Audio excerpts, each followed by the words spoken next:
Hey crafty friends, this is Jenny from crafttestdummies.com, and today I'm going to show you how to make these bath bombs that have a surprise inside. You can use either a larger mold or a medium-sized mold and have a little goodie inside for the kids in your life, and you can make them in the last minute because they take about 25 minutes. That's all. So let's get started.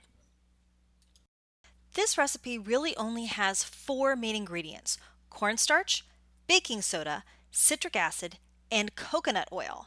Optionally, you can also add essential oils or soap, dyes, or glitters, but just make sure that they're eco-friendly. It's also really helpful to have some molds like these semicircular ones. You can also use little jello molds or even Easter eggs. Just use what you have on hand.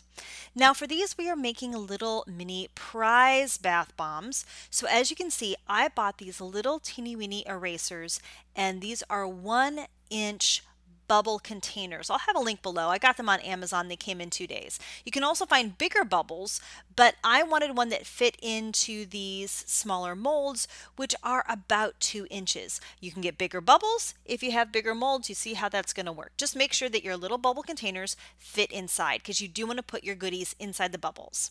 Now to get started, I'm going to go ahead and use a basic 2-to-1 ratio recipe. That means I'm going to use 2 parts baking soda and 1 part everything else.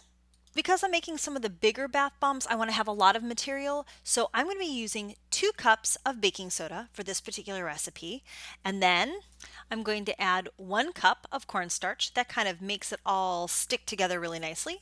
1 cup of citric acid, and that's what you need to make it fizz, and I'm also going to add a scant cup of Epsom salts. This just makes the bath a soothing soak. It's completely optional.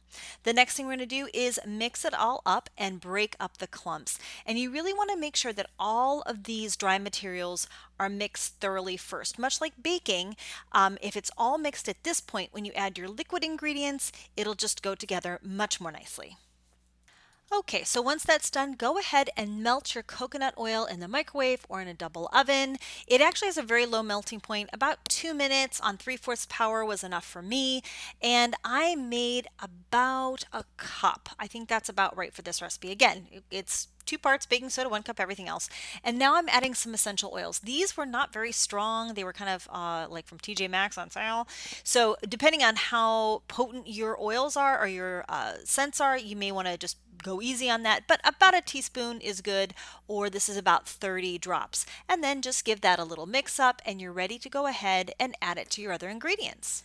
So now I'm going to go ahead and add my coconut oil to my dry ingredients. And I add a little bit at a time and kind of mix it up as I go, because what I'm really looking for is the consistency of wet sand or play sand. You don't really want to get it too wet too quickly, just because if it gets over wet, it'll just kind of be soggy and harder to mold. See, I can see that it is actually starting to clump, which is good. Now here's another step that's completely optional. You don't have to do what I did, but I decided to take my mixture and to divide it up into 4 bowls, because then I can tint each portion a different color. I have multiple colors. Now the first batch I made, I just made all pink, and then I made a batch of all yellow. I've decided to get a little fancier and kind of do a little bit of a mixy color up because I like that. So if you have multiple colors, this is a good time for you to divide it up and add your color. And just to remember, we've already added one smell, so even if they're different colors, you're not going to have competing smells or anything like that. So again, you're going to mix in your color, stir it in thoroughly. I found that I actually had to add a little bit more of coconut oil. I left a little bit in the bottom just because at this point things had been starting to set out and congeal a little bit. But you want it to be, again, that kind of nice wet sand texture so that you're getting ready to mold. So now I'm all ready to go, and I just want to point out that I've put this on a cookie sheet with some plastic wrap. I just found that it really kept things, it kept the mess kind of to a minimum, and now we're ready to fill our molds. So the trick to filling a bath bomb mold or a bath fizzy mold is that you want to actually fill it to overheaping. So you're going to do one side and it's going to be kind of rounded at the top, and then you're going to do the same thing the other side. Now because we're making surprises, I'm going to go ahead and tuck the little goodie down into the bottom of the portion and then go ahead and fill the other side and then smush them together. If your mixture is the right consistency, again, it'll kind of squish out the sides and I just pull it away with my finger, just kind of brush it. And I kind of do the almost like a little, like I was trying to screw the sides together. And then I just kind of unscrew the top or the bottom, whichever comes out first, and then hold the bottom part in the palm of my hand to not to break it or distort it. And again, kind of unscrew the top and it should come away. Now you might have some little wrinkles or overflow where the two sides joined, and you just smooth that down with your finger and there you go. It's so satisfying. I cannot even tell you. Now, if you want to use something else, you could always try something like a jello mold. This is a vintage one that I got at an estate sale, and it was a little finicky at first, so I had to tap it with a spoon, but eventually it just lifted right up, almost like it's a little cake. Now that's huge. I would probably give that in the mold and encourage people to take a slice because that would be a lot for one for one bath, but you get the idea. So you may have seen me kind of working over this kind of big bowl. And what I realized is that I really like the look of kind of multicolor.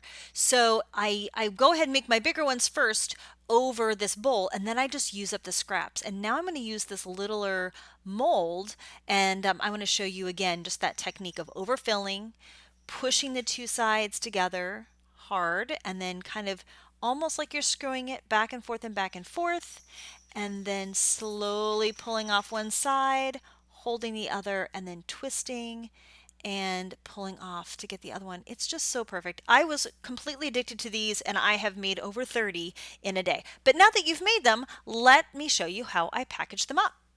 Now, I'm just going to confess, I didn't come up with this on my own. I actually got this from Lindsay Wyrick, the Frugal Crafter. She has a different recipe, so check on her video and see how she does it.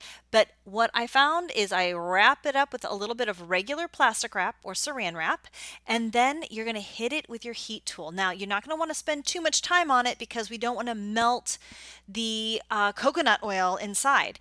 But if you just give it a little bit of a heat, you'll see the plastic wrap start to shrink and actually go down. It's not as aggressive as a shrink film, but it just kind of keeps it all in there and smooths those edges out. To finish these off, I went ahead and used my Cricut Maker to add a sticker and a writing to let kids know that there is a surprise inside, but you could also just use a little cute gold foil sticker that you can get anywhere, like at the dollar store. Thank you so much for watching. I hope you found this video useful and helpful, and if you did, please give it a thumbs up, leave me a comment, and check out some other videos. Thanks, and have a crafty day.